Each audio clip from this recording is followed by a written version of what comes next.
नमस्कार, मैं हूं बालकृष्ण थरेजा। आप देख रहे हैं डेली लाइव। आइए शुरुआत करते हैं आज के मुख्य समाचारों की। जंक्शन स्थित एनपीएस स्कूल प्रांगण में आयोजित हुआ लाभार्थी कार्यक्रम। मुख्यमंत्री अशोक गहलोत ने किया वर्चुअली संबोधित। गैंगस्टर ऋतिक बॉक्सर के जिले में हैं कई गुर्गे। प्रेस कॉन्फ्रेंस में जिला पुलिस ने किया खुलासा। स्वैच्छिक क्षेत्र विकास केंद्र जयपुर की ओर से कल से आयोजित होगा 2 दिवसीय संवाद कार्यक्रम। अध्यक्ष मुमताज मसीह ने प्रेस कॉन्फ्रेंस में दी जानकारी। विश्व पर्यावरण दिवस पर वन विभाग ने कलेक्ट्रेट के गांधी पार्क में किया पौधारोपण। बरसात एवं मिट्टी से खराब हुई फसलों के मुआवजे की मांग को लेकर NH 754 के किसानों ने प्रदर्शन कर सौंपा ज्ञापन। और अब समाचार विस्तार से। जंक्शन स्थित नेशनल पब्लिक स्कूल में प्रशासन द्वारा जिला स्तरीय लाभार्थी कार्यक्रम का आयोजन किया गया। Indira Gandhi gas cylinder subsidy योजना को लेकर सोमवार को प्रदेश के सभी 33 जिलों में लाभार्थी उत्सव का आयोजन किया गया। जयपुर के राजस्थान इंटरनेशनल सेंटर में आयोजित हुए राज्य स्तरीय कार्यक्रम में मुख्यमंत्री अशोक गहलोत ने बटन दबाकर एक साथ 14 लाख लाभार्थियों के बैंक खातों में 60 करोड़ रुपए का लाभ हस्तांतरित किया। मुख्यमंत्री ने इस मौके पर 10 लाभार्थियों से संवाद भी किया। कार्यक्रम में महंगाई राहत कैंपों तथा Indira Gandhi gas cylinder subsidy योजना पर आधारित वीडियो फिल्म का प्रदर्शन भी किया गया। जिला स्तरीय कार्यक्रम हनुमानगढ़ जंक्शन में आयोजित किया गया।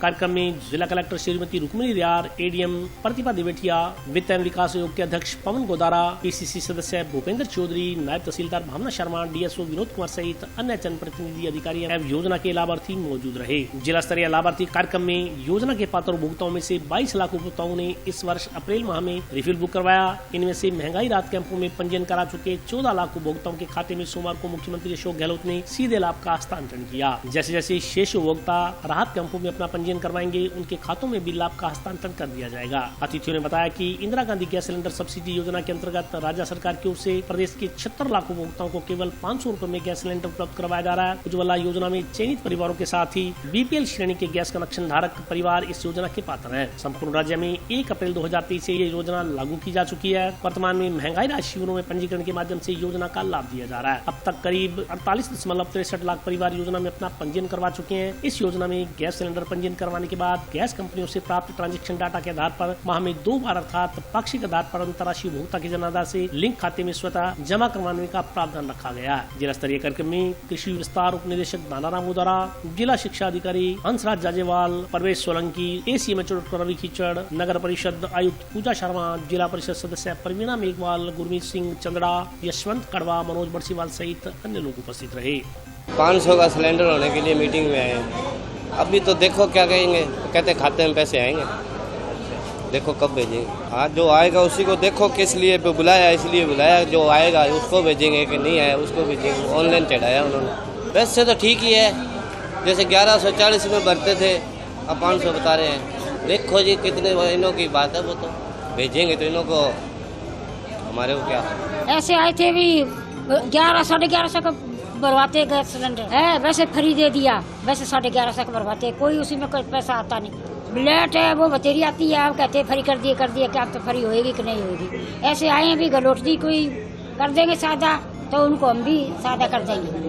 उनको धन्यवाद बहुत बहुत करेंगे, वोट भी देंगे, सारा कुछ करेंगे। हम तो गलोटदी की कणक खाते हैं। हम तो कहते हैं हमको तो धन्यवाद बहुत बहुत गलोटदी की करते हैं। हम तो 5 मोदी ने दी, 5 गलोटदी ने दी। हमको तो सभी धन्यवाद था। मोदी ठीक तो गणा था, पर किसी को ठीक है किसी को तो नहीं था। तो सिलेंडर पिलसन क्या से 3000 हो जूगी। सुना लोकां दी आई नहीं जांदियां, की 3000 होणियां हो ਜਿਹੜੀ ਆਉਂਦੀ ਸੀ ਉਹ ਵੀ ਨਹੀਂ ਆਈ ਜਾਂਦੀ। 1000 ਆਂਦੀ ਉਹਦੇ ਨਾਲ ਕੀ ਕਰ ਲੇਗੇ, ਕੀ ਕਰ ਲੂਗਾ ਉਹਦੇ ਨਾਲ। ਰਾਸ਼ਨ ਮਿਲੂਗਾ, ਰਾਸ਼ਨ ਵੀ ਨਹੀਂ ਮਿਲਿਆ ਹੈ। ਕੀ ਬਿਜਲੀ ਦਾ ਬਿੱਲ ਫ੍ਰੀ ਹੋ ਜਾਊਗਾ, ਉਹ ਵੀ ਨਹੀਂ ਹੋਇਆ, ਉਹ ਵੀ ਦੁਬਾਰੇ ਕੱਢਤਾ। ਫਾਇਦਾ ਕੀ ਉਹਦੇ ਚ? ਫ੍ਰੀ ਕਰਨਗੇ ਉਦੋਂ ਹੀ ਪਤਾ ਲੱਗੂਗਾ। ਕਿਹੜੀ ਸਰਕਾਰ ਫ੍ਰੀ ਕਰੂਗੀ ਕੀ ਪਤਾ ਲੱਗੇ।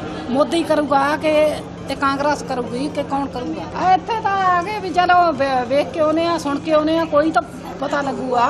ਅੱਗੇ ਇਹ ਤਾਂ ਇੰਦਰਾ ਗਾਂਧੀ ਆ। ਇੰਦਰਾ ਗਾਂਧੀ ਆਪਦੇ ਰਾਜ ਦੇ ਵਿੱਚ ਰਾਜ ਕਰ ਗਈ ਆ। ਹੁਣ इंदिरा गांधी किसी ने बन नहीं जाना, कोई नहीं बन सकता। आज पूरे प्रदेश के अंदर एक साथ जो इंदिरा गांधी गैस सब्सिडी योजना है, क्यों उनके लाभार्थियों को मुख्यमंत्री जी ने जयपुर से एक साथ उनको लाभ दिया। जो योजना के पात्र व्यक्ति उनको लाभ दिया गया। हम देख रहे हैं कि किस प्रकार से जब से भारतीय जनता पार्टी की सरकार केंद्र में आई है, गैस के भाव, तेल के भाव, आटा दाल के भाव, हर जो आम आदमी की दैनिक आवश्यकताओं की जो चीज़ें हैं उनके भाव आसमान पर पहुंच गए हैं। आम आदमी का जीना दूभर हो गया है। यूपीए की सरकार के अंदर लगभग 450 रुपये में सिलेंडर मिलता था, अब हम देख रहे हैं कि वही सिलेंडर 1150 से लेकर 1500 रुपये तक पहुंच गया है। तो अब हम देख रहे हैं कि किस प्रकार जो केंद्र की सरकार ने महंगाई बढ़ाई थी, उस महंगाई को कम करने का काम, लोगों पर महंगाई का भार नहीं पड़े, लोगों को राहत मिले, उसको लेकर राजस्थान की सरकार महंगाई राहत कैंप लगा रही है, प्रशासन शहरों के संग कैंप लगा रही है और आज उसी कार्यक्रम के तहत पूरे प्रदेश के अंदर लाभार्थियों को लाभ वितरण किया गया। हनुमानगढ़ जिले के अंदर लगभग 38,000 लोगों को इस योजना का लाभ आज एक साथ मिला, उनके खाते में क्रेडिट हुआ। तो मैं कहना चाहूँगा कि राजस्थान की वर्तमान की कांग्रेस की सरकार हर व्यक्ति की दैनिक आवश्यकताओं की पूर्ति करने के लिए संकल्पबद्ध है, आम आदमी को राहत देने के लिए संकल्पबद्ध है और किस प्रकार ज़्यादा से ज़्यादा आम आदमी का जीवन यापन आसान हो सके, चाहे किसान की बात करें, युवा की बात करें, लगभग 8,500 लोगों को हनुमानगढ़ जिले के अंदर 4500 रुपये प्रति माह युवा संबल योजना का लाभ मिल रहा है। तो हम ये देखेंगे, अगर हनुमानगढ़ जिले की अगर हम बात करते हैं तो इस जिले के अंदर हर व्यक्ति को, हर वर्ग को सरकारी योजनाओं की वजह से लाभ मिल रहा है। तो ऐसी सरकार जो आम आदमी का ध्यान रखती है, ऐसा मुख्यमंत्री जो आम आदमी का ध्यान रखता है, अब हम सबका भी फर्ज बनता है कि उनका हौसला बढ़ाएं, क्योंकि 2023 में चुनाव है।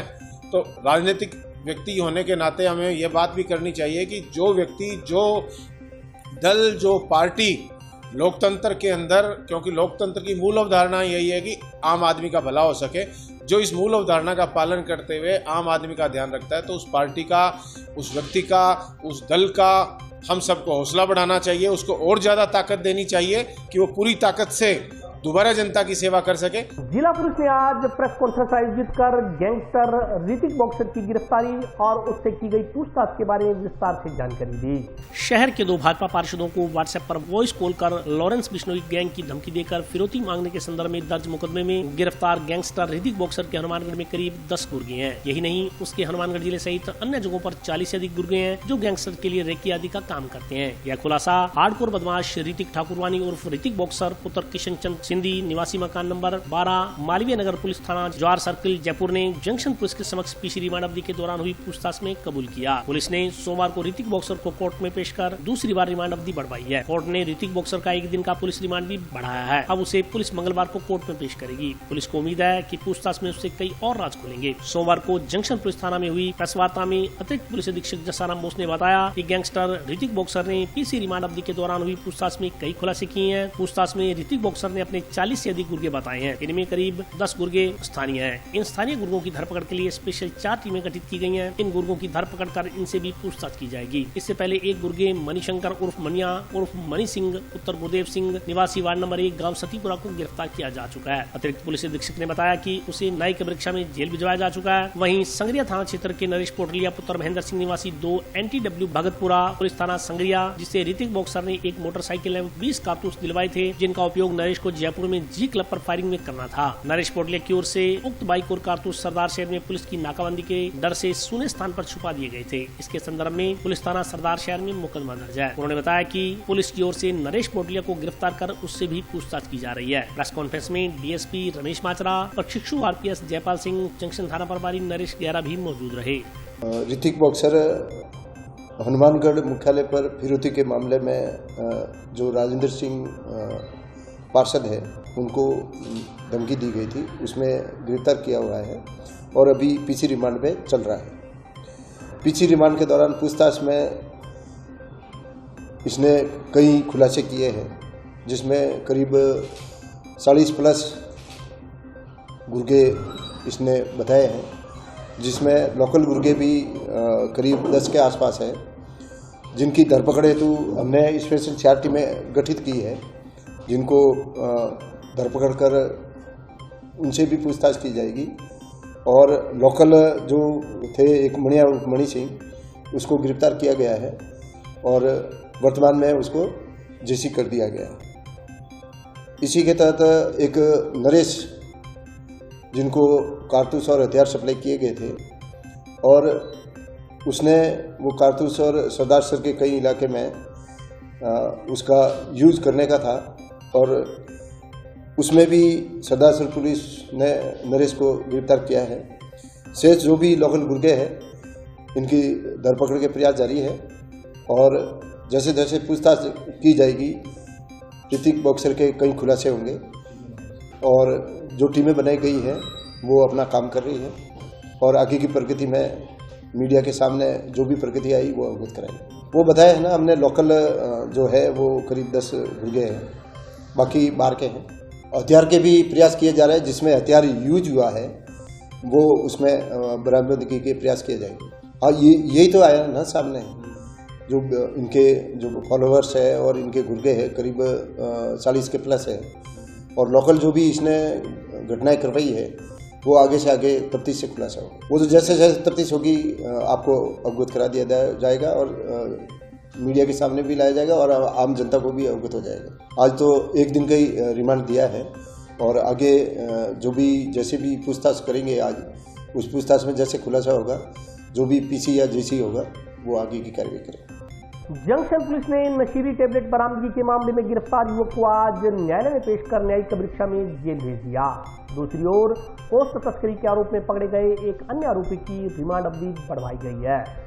जंक्शन पुलिस ने नशीली गोलियों सहित पकड़े गए युवक को आज न्यायिक परीक्षा में भेज दिया है। इस संदर्भ में जानकारी देते हुए जंक्शन थाना प्रभारी नरेश गहरा ने बताया कि पुलिस ने पीसी रिमांड अवधि के दौरान आरोपी कालूराम उर्फ रामवीर उर्फ काली पुत्र पप्पी राम मेघवाल निवासी चक्र 32 SSW फतेहगढ़ से नशीली टेबलेट की खरीद फरोख्त के संदर्भ में जाँच की थी। आरोपी की ओर से दी गई जानकारी की पुलिस तस्दीक कर रही है। नरेश गहरा ने बताया कि एक अन्य मामले में 7 क्विंटल पोस्ट की बरामदगी के मामले में गिरफ्तार युवक को पुलिस ने सोमवार को कोर्ट में पेश कर 3 दिन का पुलिस रिमांड बढ़वाया है। रिमांड अवधि के दौरान पुलिस आरोपी अंकित बिश्नोई पुत्र राजेंद्र बिश्नोई निवासी थिराजवाला से पोस्ट के आगे बेचान इस धंधे में संलिप्त अन्य लोगों आदि के बारे में पूछताछ कर कड़ी से कड़ी जोड़ने का प्रयास कर रही है। उन्होंने बताया कि गोलूवाला पुलिस थाना ने इस साल जनवरी में ओम प्रकाश बिश्नोई निवासी लखासर को 35 थैलों में भरे 7 क्विंटल पोस्ट सहित गिरफ्तार किया था। मामले की जाँच जंक्शन थाना पुलिस को सौंपी गयी थी। गोलूवाला थाने का जो 7 क्विंटल पोस्ट से संबंधित प्रकरण था उसके अंदर मुलजिम अंकित को गिरफ्तार किया हुआ था, जिसको आज पुनः न्यायालय में पेश करके 3 दिन का पीसी रिमांड लिया गया।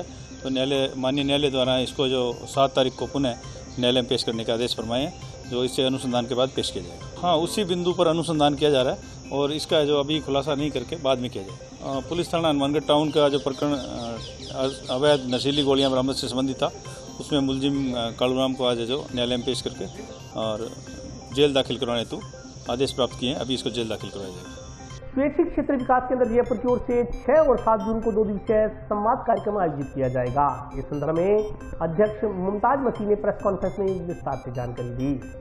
सभी स्वैच्छिक संगठनों की प्रतिनिधि संस्था के रूप में कार्य कर रहे स्वैच्छिक क्षेत्र विकास केंद्र जयपुर की ओर से प्रशासन और एनजीओ फाउंडेशन ट्रस्ट एवं स्वयंसेवी संस्थाओं के प्रतिनिधियों के मध्य 6 और 7 जून को 2 दिवसीय संवाद कार्यक्रम आयोजित किया जाएगा। इसमें 16 सत्र आयोजित किए जाएंगे। टाउन स्थित पंचायत समिति कार्यालय के सभागार में आयोजित होने वाले संवाद कार्यक्रमों में विभिन्न संगठनों को राज्य के विकास की मुख्य धारा में लाने के लिए उन्हें प्राप्त होने वाले सरकारी अनुदान से संबंधित समस्याओं का समाधान किया जाएगा। सोमवार को सर्किट हाउस में हुई प्रेस कॉन्फ्रेंस में स्वैच्छिक क्षेत्र विकास केंद्र जयपुर के अध्यक्ष मुमताज मसीह ने संवाद कार्यक्रम की जानकारी देते हुए कहा कि मुख्यमंत्री ने हर क्षेत्र के लिए जन कल्याणकारी योजनाएं शुरू की हैं। विशेषकर स्वास्थ्य के क्षेत्र में शुरू की गई योजनाओं के कारण आज राजस्थान की दूसरे राज्य भी प्रशंसा करते हैं। कोई बीमार होता है तो उसे अपने पास पैसा न होने का फिक्र नहीं होता। दूसरा कार्य शिक्षा के क्षेत्र में किया गया। आज निजी स्कूलों की जगह सरकारी स्कूलों में नामांकन बढ़ा। मुमताज मसीह ने कहा कि राज्य सरकार की जन कल्याणकारी योजनाओं का लाभ जनता तक पहुंचाने का प्रयास किया जा रहा है, लेकिन फिर भी कुछ कमी रहती है। इस पर मुख्यमंत्री ने सोचा कि एनजीओ, ट्रस्ट और फाउंडेशन जो पहले से समाज में सेवा का कार्य कर रहे हैं, इनका नेटवर्क पूरे प्रदेश में है, इनकी कोई जवाबदेही भी नहीं है, कोई उन्हें पूछने वाला भी नहीं है कि उनका काम कैसे चल रहा है, उन्हें सुविधाएं मिल रही हैं या नहीं। इन सब बातों को ध्यान में रखते हुए मुख्यमंत्री ने स्वैच्छिक क्षेत्र विकास केंद्र का गठन किया। केंद्र के गठन के बाद पोर्टल तैयार किया गया,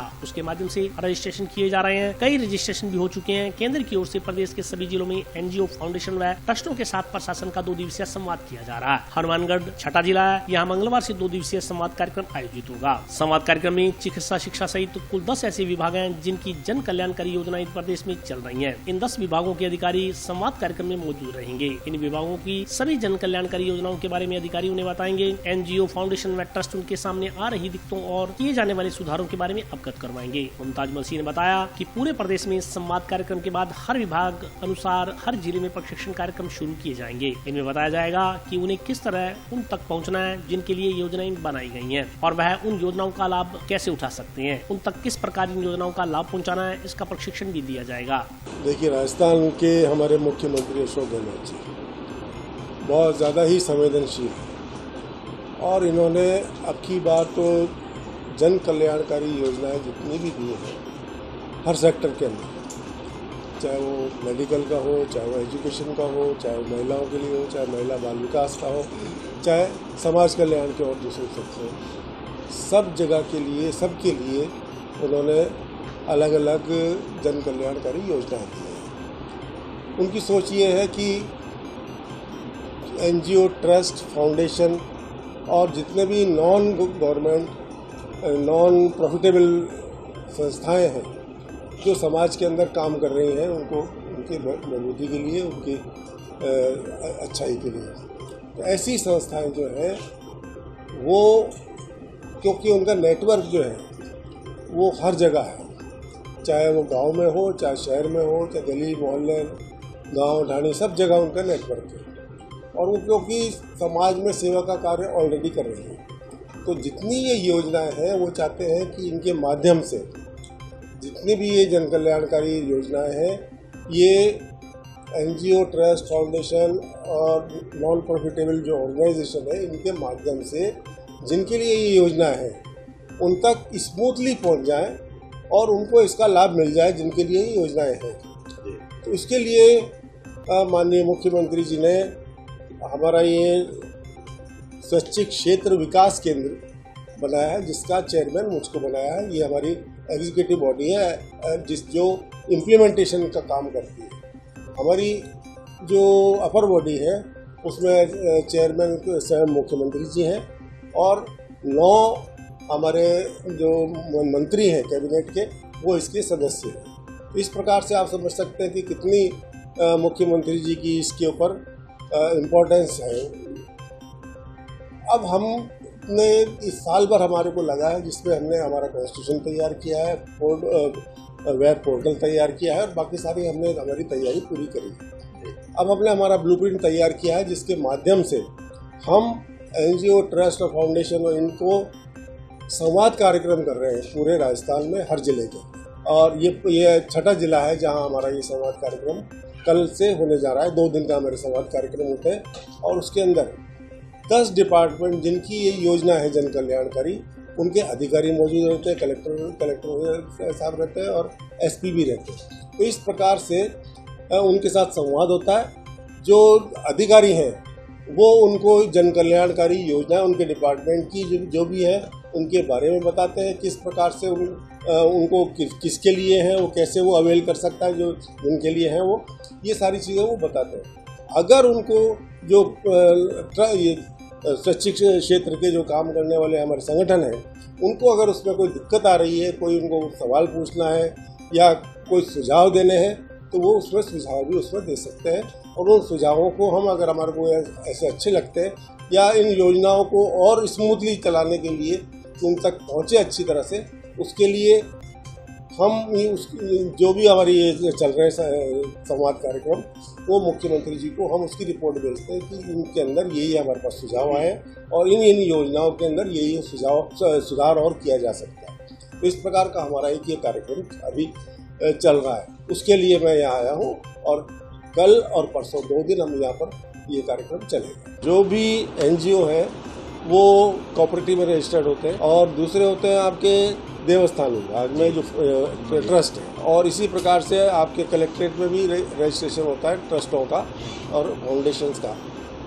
तो जो रजिस्टर्ड हैं उसी को हम हमारे यहाँ रजिस्टर्ड करते हैं और अब आने वाले समय के अंदर अब से लागू हो गया है कि कोई भी NGO, ट्रस्ट, फाउंडेशन जितने भी यहाँ पर काम कर रहे हैं, चाहे बाहर के हैं चाहे यहाँ के हैं, राजस्थान की धरती पे जिसको भी काम करना है उसको स्वैच्छिक क्षेत्र विकास केंद्र के पोर्टल पे रजिस्ट्रेशन कराना अनिवार्य है। इसका सर्कुलर माननीय हमारी चीफ सेक्रेटरी ने निकाल दिया है और सारे डिपार्टमेंट्स को वो भेज दिया गया है कि अब कोई भी जो संगठन है उनको राजस्थान में अगर काम करना है तो उनको हमारे पोर्टल के ऊपर रजिस्ट्रेशन कराना अनिवार्य है, एक बात। दूसरी बात, अगर उनको सरकार के साथ मिलकर काम करना है या सरकार की योजनाओं को लेना है तो उनको एक्रेडिटेशन भी कराना अनिवार्य है।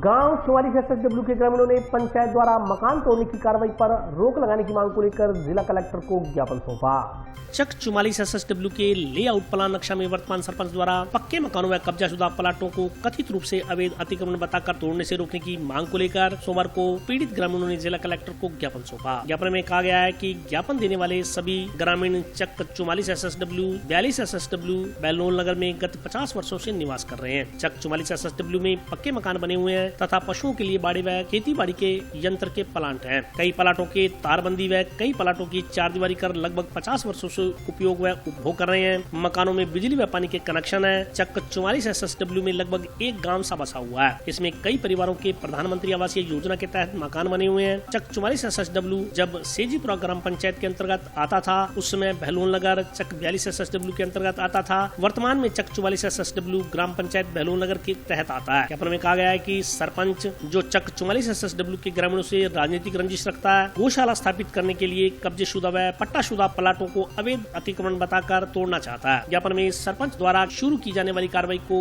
रोकने की मांग की गई है। ज्ञापन देने वालों में कुलदीप सिंह औलख, जयपाल सारण, विनोद मुंड, आदराम, मनीष, प्रगट सिंह, राम प्रताप, चेतराम, राजो देवी, सीमा, सोमती सहित अन्य ग्रामीण मौजूद रहे।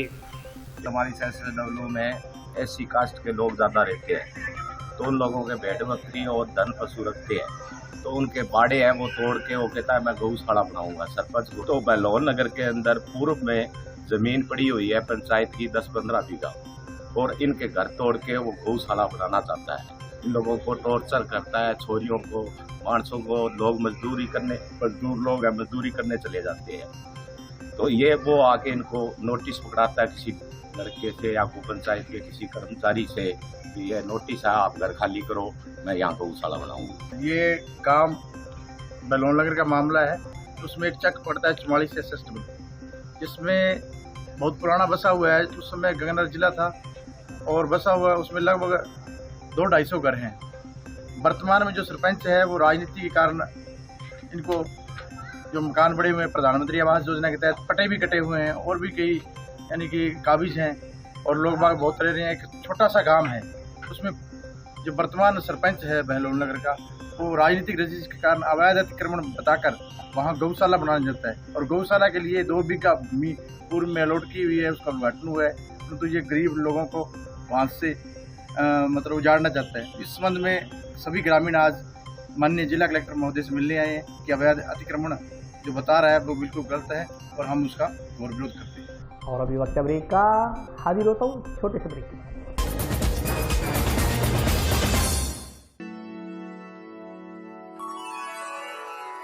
यूं तो कई बार मुझे हंसते देखा है पर ये हंसी कुछ और है। ये गहना मुझ पर जचता है पर ये महज एक गहना नहीं, ये रूपरेखा है मेरे मन की, हंसती खिलखिलाती लहरों की, जो आतुर थी अब तक मुझ पर सजने को। इसलिए ये गहना ही मेरा सच्चा श्रृंगार है, श्रृंगार है, श्रृंगार है।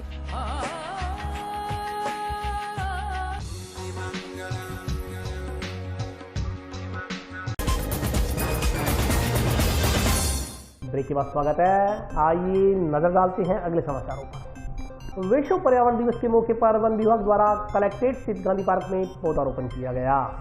वन विभाग द्वारा जंक्शन स्थित कलेक्ट्रेट परिसर के गांधी पार्क में पौधारोपण कर पर्यावरण दिवस मनाया गया। इस संदर्भ में जानकारी देते हुए उप वन संरक्षक करण काजला ने बताया कि राजस्थान सरकार पूरे प्रदेश में 5 करोड़ पौधे वितरित करेगी। उन्होंने पर्यावरण दिवस की शुरुआत की संदर्भ में जानकारी देते हुए कहा कि आज के दिन 5 जून सन 1972 में अंतर्राष्ट्रीय स्तर पर पर्यावरण दिवस की शुरुआत की गई। इसी क्रम में प्रत्येक वर्ष 5 जून को पूरे विश्व में पौधारोपण कर इस दिवस को मनाया जाता है। उन्होंने कहा कि राज्य सरकार द्वारा पूरे प्रदेश को प्रदान किए गए 5 करोड़ पौधों में से 12.5 लाख पौधे हनुमानगढ़ जिले में लगाए जाएंगे। इसके लिए वन विभाग अपने भरसक प्रयास कर रहा है। उन्होंने कहा कि वन विभाग ने पर्यावरण दिवस के उपलक्ष्य में 16,000 पौधे निःशुल्क वितरित किए हैं। उन्होंने बताया कि कलेक्ट्रेट स्थित गांधी पार्क में विभिन्न प्रजातियों के 50 पौधों का पौधारोपण किया गया। हम भारत के नागरिक लोकतंत्र में अपनी पूर्ण आस्था रखते हुए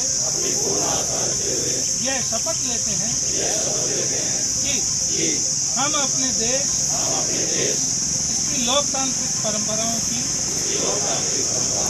मर्यादा को बनाए रखेंगे तथा स्वतंत्र, निष्पक्ष एवं शांतिपूर्ण निर्वाचन की गरिमा को अक्षुण्ण रखते हुए निर्भीक होकर धर्म, वर्ग, जाति, समुदाय, भाषा अथवा अन्य किसी भी प्रलोभन से प्रभावित हुए बिना सभी निर्वाचनों में अपने मताधिकार का प्रयोग करेंगे। 5 जून विश्व पर्यावरण दिवस।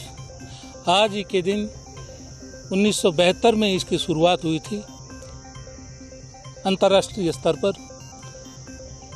और जिला स्तर की यहाँ तक बात करें या राजस्थान स्टेट की बात करें तो जैसा आज हम सभी पेपर्स में भी आया है, राजस्थान सरकार इस वर्ष वृक्षारोपण सीजन में 5 करोड़ पौधों के वितरण का रखा है वितरण का, जिसमें वन विभाग द्वारा प्लांटेशन किए जा रहे पौधे अलग हैं और उन 5 करोड़ पौधों में से 12.5 लाख पौधे अपने हनुमानगढ़ जिले के लिए निर्धारित किए गए हैं। ये पौधे यहाँ की 15 नर्सरियों में तैयार किए गए हैं और हम आज के दिन भी हमने 16,000 पौधे निःशुल्क वितरण के लिए हमने कमर कस रखी है और पौधों का वितरण आज जारी है। पूरे जिले भर में आम जन संस्थाएं पौधारोपण कर जागरूकता का प्रयास कर रही हैं। आज इस अवसर पर जिला कलेक्ट्रेट में विभिन्न प्रजातियों के लगभग 50 पौधों का रोपण किया गया है। इसी प्रकार वन मंडल कार्यालय में अलग अलग सरकारी कार्यालयों में वृक्षारोपण का आयोजन किया जा रहा है। इसके अंदर कई प्रकार की नुक्कड़ नाटक के मार्फत और दूसरे विधाओं से लोगों के बीच में जागरूकता फैलाने का कार्य किया जा रहा है। और वन संरक्षण अधिनियम की जिले में बार बार चर्चा उठ रही है कि भी जो RSRDC द्वारा पौधे काटे गए थे उसकी एवज में 3 गुना पौधे लगने थे, उनके लिए भी हमारी तैयारियां पूर्ण हैं। RSRDC से बजट प्राप्त होते ही कोला वन क्षेत्र में और मेगा हाईवे के दोनों तरफ सभी पेड़ों का रोपण इसी वर्षा ऋतु में किया जाएगा। जिला कलेक्टर महोदय इसके लिए, जो जिला पर्यावरण समिति के अध्यक्ष हैं, वे पूरी तरह इसके लिए चिंतित और सजग हैं और हम इस सीजन में वो जो वन संरक्षण अधिनियम का उल्लंघन है उसको नहीं होने देंगे और उसकी पालना करेंगे। मिट्टी और बरसात से खराब हुई फसलों के मुआवजे की मांग को लेकर NH 754 के किसानों ने NH कार्यालय के समक्ष प्रदर्शन कर ज्ञापन सौंपा। नेशनल हाईवे संख्या 754 संघर्ष समिति के किसान आज निर्धारित कार्यक्रम के अनुसार NH के मुख्य प्रबंधक से मिले। ज्ञापन देने से पूर्व NH के किसानों ने जिला प्रशासन द्वारा किए गए असहयोग की निंदा करते हुए प्रदर्शन किया। संघर्ष समिति सदस्यों ने कहा कि किसान अपनी फसल के खराब होने के कारण पहले से ही पीड़ित है। पिछले 4 सालों से किसानों ने अपनी फसल नहीं उठाई है, परंतु असंवेदनशील जिला प्रशासन किसानों से किसी भी तरह का सहयोग नहीं कर रहा है। किसान अपनी पीड़ा लेकर जिला प्रशासन के पास आते हैं लेकिन उनकी कोई सुनवाई नहीं हो रही। उन्होंने कहा कि 5 दिन पहले मिट्टी और पानी की समस्या को लेकर किसान जिला प्रशासन से मिले लेकिन कोई सुनवाई नहीं हुई। जिला प्रशासन के इस असहयोगात्मक रवैये से किसानों में भारी रोष व्याप्त है। उन्होंने कहा कि आज भी बैठक किसानों के समय के प्रयासों से हो पाई है। वार्ता के दौरान संघर्ष समिति के सदस्यों ने NH के मुख्य प्रबंधक को 2 टूक शब्दों में खेतों से मिट्टी निकलवाने व खराबे का मुआवजा दिलवाने की मांग की। लगभग 1 घंटा तक चली वार्ता के बाद मुख्य प्रबंधक ने तुरंत प्रभाव से खराबे का सर्वे करवाने का आश्वासन दिया है। उन्होंने कहा कि आगामी 2 दिनों में पूरे खराबे का सर्वे करवा लिया जाएगा व आगामी कार्रवाई शुरू कर दी जाएगी। NH किसान प्रवक्ता सुरेंद्र शर्मा ने कहा कि किसान भारतमाला प्रोजेक्ट को लेकर काफी परेशान है। वह किसानों के लिए भारतमाला न होकर विनाशमाला बन चुकी है। हर रोज कोई न कोई समस्या किसानों के मत्थे मर दी जाती है, जिससे किसान परेशान है। इस मौके पर दिलीप छिंपा, बनवारी लाल पटेल, पालाराम पूनिया, जगदीश मंडा, दुर्गाराम पंडित, मोहन भाकर, लालचंद घोटिया सहित अन्य किसान मौजूद रहे। मानगढ़ में लगातार जब से भारतमाला आई है, हमारी विनाशमाला आई है ये, और लगातार हम 4 सालों से पहले मुआवजे की मांग करते रहे। अब हमारे खेतों को बेनाश कर दिया, सारा पानी चला गया, मिट्टी चली गई, हमारी फसलें बर्बाद हो गई। इसके तहत हमने कलेक्टर को 5-7 दिन पहले ज्ञापन दिया था, लेकिन कलेक्टर महोदय संवेदनशील नहीं है। कलेक्टर महोदय ने इसमें हमें ये कहा था कि वार्ता में कुछ नहीं किया, हम हमारे सत्र पर कर रहे हैं। मैं इसकी निंदा करता हूँ कि कलेक्टर महोदय लेडीज होते हुए, किसान की बेटी होते हुए किसान की बात नहीं सुन रही है। इसलिए उनकी तो हम भारतमाला संघर्ष समिति की तरफ से निंदा करते हैं। और आज हमारा द्वारा वार्ता हुई है, तो पीडी साहब ने कहा है, त्यागी जी जो इनके सर्वे अधिकारी हैं, इन्होंने कहा है कि हम आज ही सर्वे करा के सारी जगह इसका हल कराएंगे, अन्यथा 2 दिन बाद अगर सर्वे होकर हमारा नहीं निकला तो हम दोनों प्लांट चक्का जाम करेंगे, दोनों प्लांटों को चलने नहीं देंगे। अब की बार हम बिल्कुल दिमागी तौर पर, हमारा दिमाग ही खराब मान लो कि हम 3 बार 5 सालों से हमने फसल नहीं उठाई। 5 साल से जो किसान फसल नहीं उठाए, उस किसान का घर कैसे चलेगा?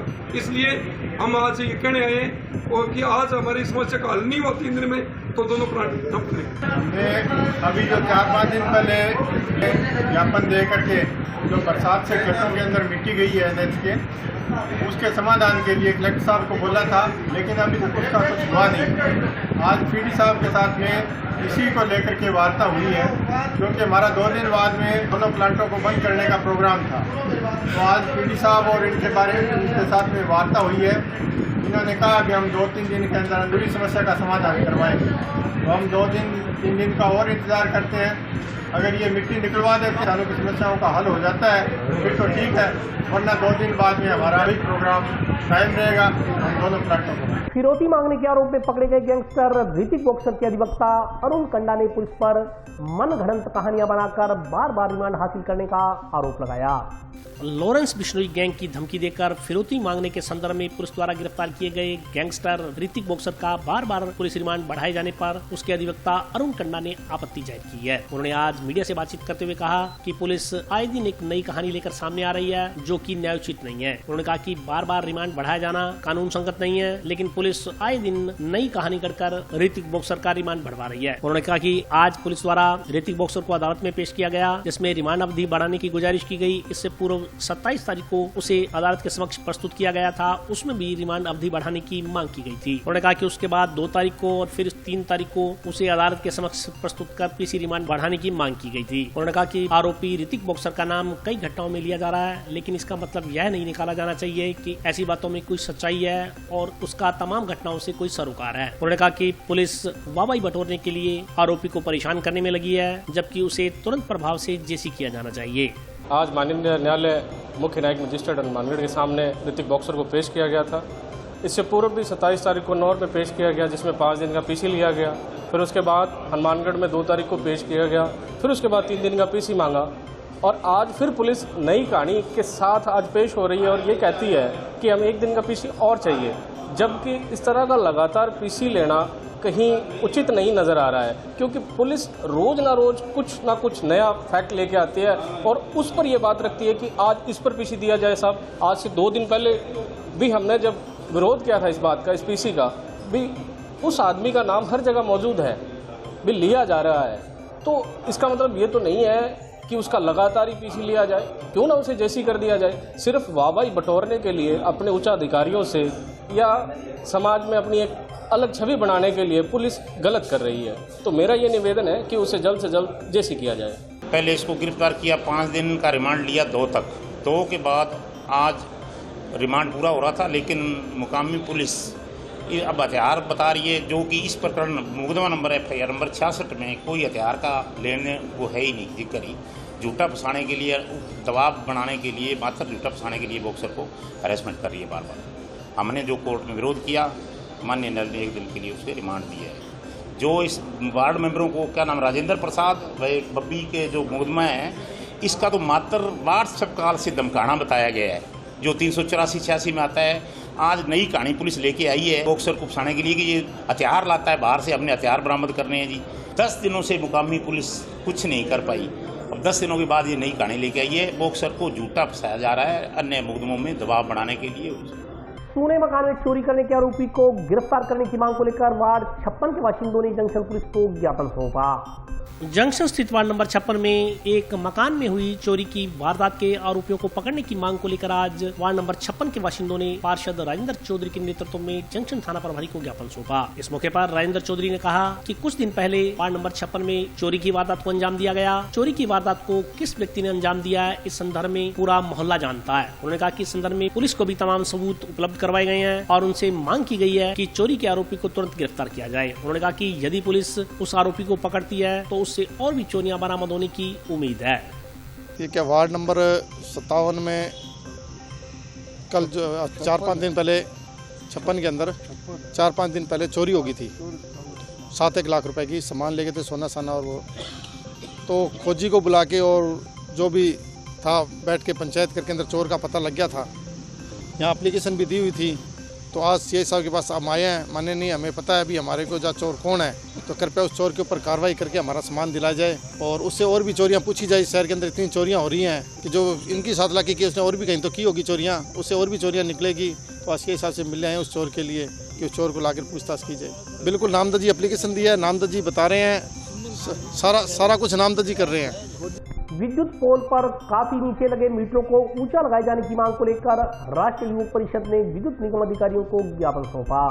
राष्ट्रीय युवक परिषद ने बिजली के खंभों पर मीटर ऊंचाई पर लगवाने की मांग को लेकर विद्युत प्रसारण निगम के सहायक अभियंता को ज्ञापन सौंपा। ज्ञापन में कहा गया है कि जंक्शन व टाउन में कुछ मीटर बिजली के खंभों पर काफी नीचे लगे हुए हैं। इससे कई बार पशु चपेट में आ रहे हैं और मौत का शिकार हो रहे हैं। इससे कई बार लोग भी विद्युत की चपेट में आकर घायल हो चुके हैं। बरसात के दिनों में हमेशा दुर्घटनाएं होने की आशंका बनी रहती है। उन्होंने सहायक अभियंता को दिए गए ज्ञापन में कहा कि बिजली के खंभों का सर्वे करवाकर नीचे लगे मीटरों को ऊपर शिफ्ट करवाया जाए। ज्ञापन देने वालों में प्रवीण जैन के अलावा सुखदेव सिंह, रामजीलाल, सुभाष वर्मा, पवन वर्मा, मदन बागड़ी सहित अन्य लोग उपस्थित रहे।